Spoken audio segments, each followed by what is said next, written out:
Donc, aujourd'hui, on voudrait parler un peu pour nos pasteurs en santé. On voudrait leur offrir des outils ou de l'encouragement.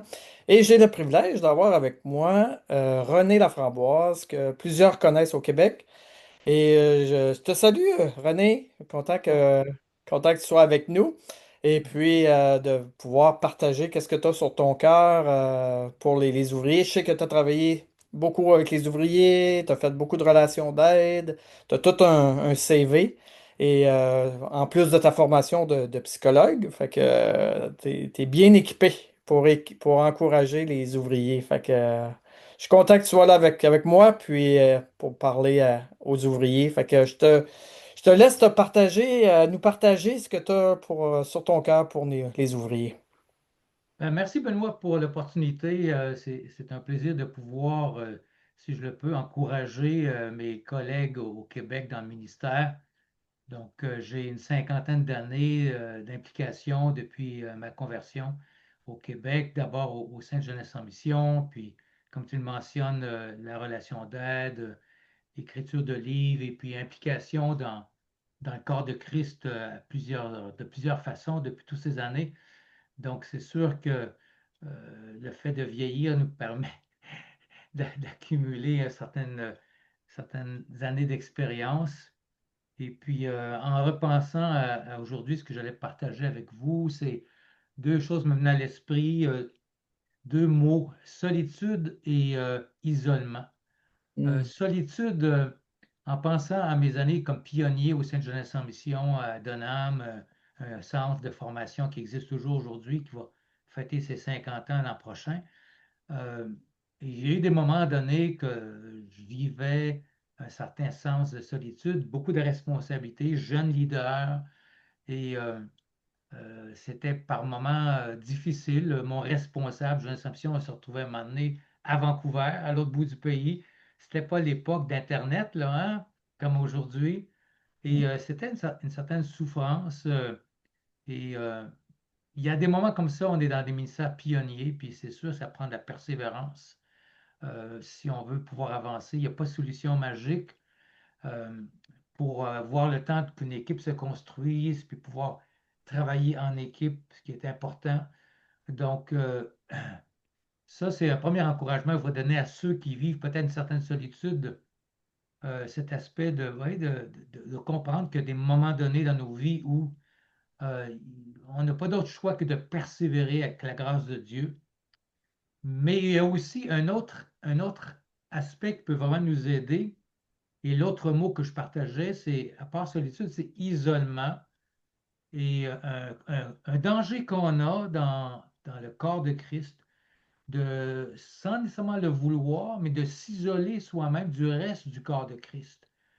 Et il y a un texte dans 1 Corinthiens 3 où Paul vraiment nous exhorte dans le corps de Christ d'une façon très, je dirais, très forte. Il dit, frère, ce n'est pas comme à des hommes spirituels que j'ai pu vous parler, mais comme à des hommes charnels, comme à de petits enfants en Christ. Je donnais du lait, non de la nourriture, car vous ne pouviez la supporter. Il ne pouvait même pas présent parce que vous êtes encore charnel. Puis là, il définit c'est quoi charnel. Il dit, ben, vous avez de la jalousie, de la discorde. À ce moment-là, n'êtes-vous pas charnel et ne marchez-vous pas de manière humaine? Il y en a qui disent, moi, je suis de Paul, moi, je suis d'Apollos. N'êtes-vous pas des hommes? Puis là, on connaît le contexte hein, de l'exhortation.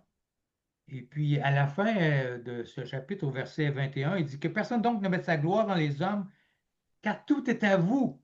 Il dit soit Paul, soit Apollos, soit Céphas, soit le monde, etc. Tout est à vous et vous êtes à Christ et Christ est à Dieu. Et pour moi, c'est un encouragement de dire, mais là, je suis comme par exemple, je suis dans une ville et Paul, quand il écrivait à la ville, l'église dans la ville. Et moi, je suis dans une ville qui s'appelle Granby, qui a une réputation bonne ou mauvaise, dans le sens qu'on sait que, ben, longtemps, en tout cas, on a dit que Granby, c'était la Bible Belt du Québec. C'est là où la plus grande concentration de chrétiens par nombre d'habitants. D'un côté, ça peut être malheureux parce qu'il y a beaucoup eu de divisions. D'un autre côté, il y a l'aspect positif, comme personnellement, pendant 40 ans, j'ai rassemblé les pasteurs des différentes dénominations, une fois par mois, par 2 mois, prière, partage, se retrouver dans un restaurant pour manger ensemble, etc. Puis là, récemment, j'ai légué ça à deux pasteurs plus jeunes que moi, euh, mais en constatant que malgré tout ça, il y a encore un manque de sensibilité à se retrouver ensemble. Et la prière de Jean 17 de Jésus, et aujourd'hui encore, je me dis, mais est-ce que on a compris la priorité de ça? Donc, l'isolement est quelque chose à travailler contre et de bâtir des relations le plus possible, de tisser des liens les uns avec les autres le plus possible et démolir nos murs qu'on peut avoir construits inconsciemment. Parfois, c'est les murs de nos dénominations, parfois nos murs de doctrine, peu importe là, hein. Donc, c'est quelque chose sur lequel j'ai toujours eu à cœur. Et le fait d'être avec Jeunesse en mission, pardon, ça me donnait la possibilité de pouvoir rassembler les gens de différentes dénominations parce que, pardon, je bois de l'eau, parce que les dénominations au sein de GEM, on est interdénominationnel, on vit l'unité, on a des gens de toutes sortes de milieux, donc par expérience, je vois que c'est possible. Et donc, quand je regarde la ville de Granby, si on me dit, René, vous êtes combien de chrétiens dans ton église? Ben, je dirais 2 à 3 000. Parce que je regarde le corps de Christ, tout est à moi. On est dans une petite église, maison, mais on est en relation et je suis en relation le plus possible. Mais je constate souvent que d'autres collègues, d'autres responsables n'ont pas la même sensibilité par rapport à l'importance de l'unité. Et je pense que ouais, je veux encourager tout le monde à chercher à bâtir le plus possible des ponts. Bien sûr, ça prend un certain temps, une certaine quantité de temps, on est limité, mais en même temps, je pense que ça peut être très, très rassembleur, très encourageant, surtout si on se sent encore un peu seul, mais même aussi pour le bénéfice de la ville, de pouvoir bâtir des liens les uns avec les autres. Alors à ce moment-là, on peut développer des mises en commun. Parfois, on a eu des rencontres inter-églises de prière, euh, différentes activités. Ça, Mm. c'est au cours des 40 ans, mais aujourd'hui, maintenant, je dirais que c'est quelque chose dans lequel on a besoin d'investir davantage. Et puis en même temps, je veux encourager, même, je regarde au niveau provincial. Maintenant, en février, on aura notre 26e rencontre au sommet, une activité qui existe depuis 26 ans. Je suis dans ce comité-là depuis 26 ans, même avant ça. Et puis, c'est une rencontre, invitation à tous les leaders du Québec de se retrouver sans agenda précis, mais à intercéder ensemble pour le Québec, partager les uns avec les autres, bâtir des ponts. Donc, Dieu veut nous encourager dans notre solitude, il veut nous aider à sortir de notre isolement, nous aider à vivre Jean 17. Et puis, si vous êtes intéressé pour la rencontre au sommet, cherchez rencontre au sommet sur Internet et vous allez trouver les informations pour notre prochaine rencontre qui sera au début février 2026. Voilà, Mm. Benoît, ce que j'avais sur mon cœur, Excellent. partager C'est des encouragements. un sujet très, très important parce que moi, je l'ai déjà vécu, là, l'isolement puis la solitude. Puis je pense que beaucoup de pasteurs, de leaders vivent.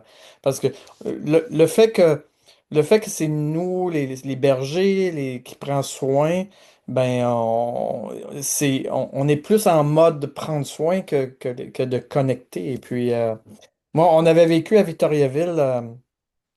Quand je suis arrivé à Victoriaville, les pasteurs, chacun travaillait dans leur...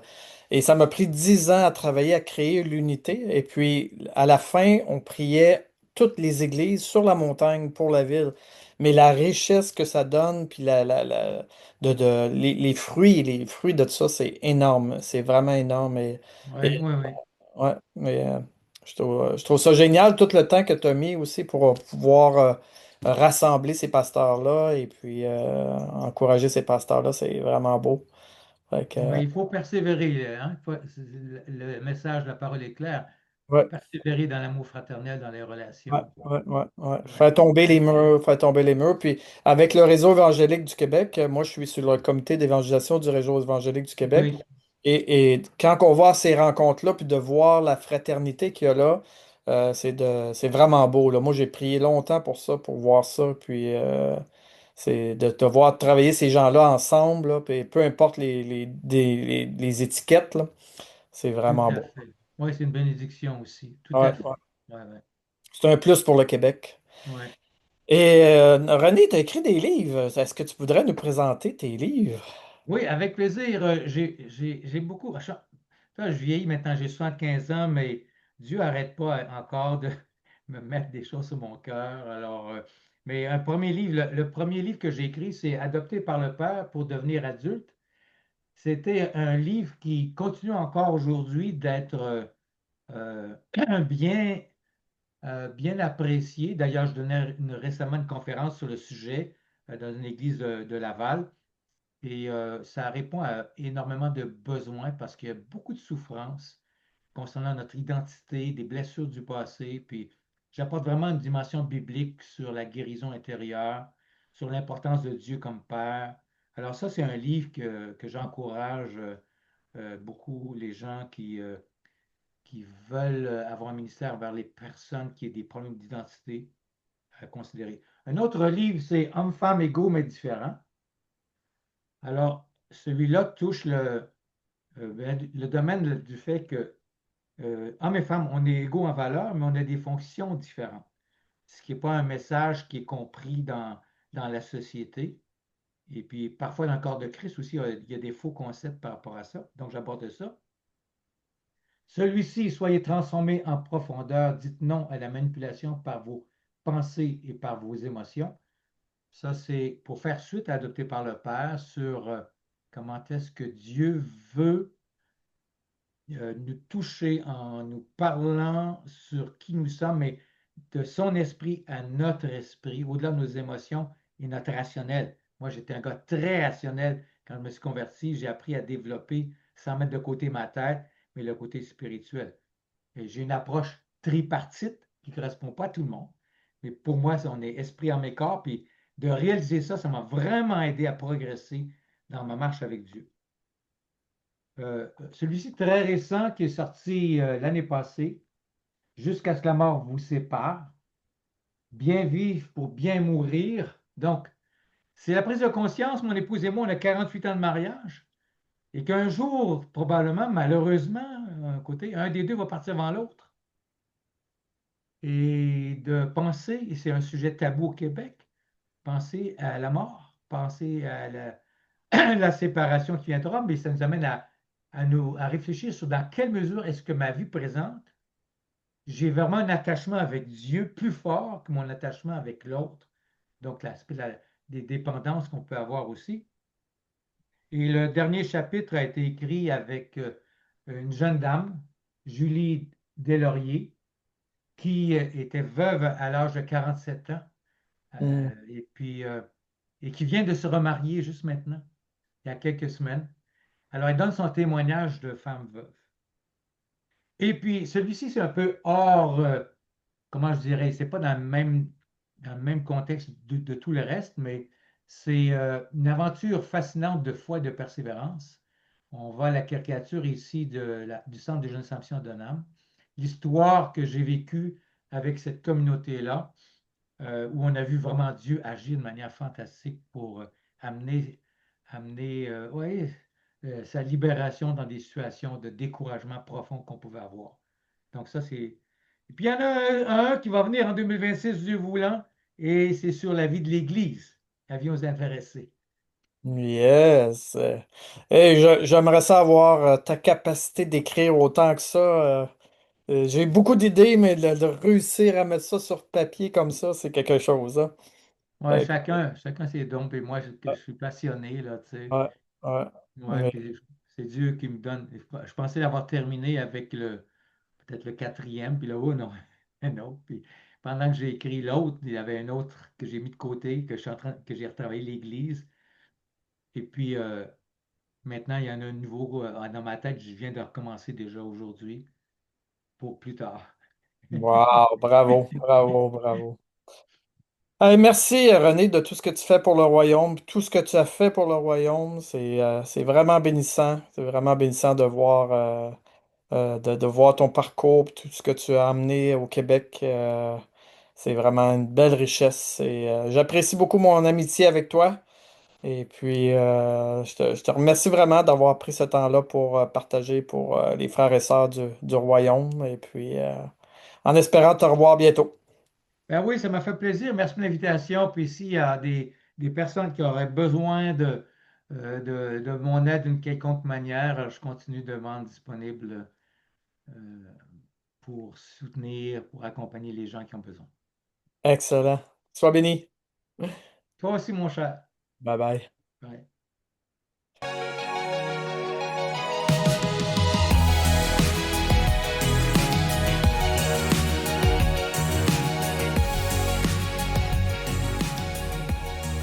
Bonjour, aujourd'hui je vous présente Formation, un ministère de Comme Jésus.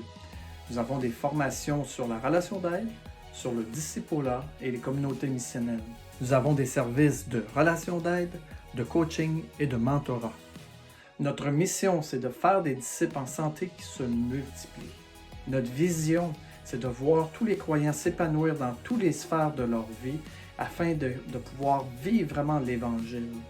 Je vous encourage à venir nous voir à notre kiosque pour pouvoir échanger ensemble, connecter ensemble, apprendre à se connaître et pouvoir aussi échanger vos projets et qu'on puisse voir ensemble comment on peut connecter ensemble pour pouvoir aider le royaume de Dieu à se développer. Bienvenue à tous.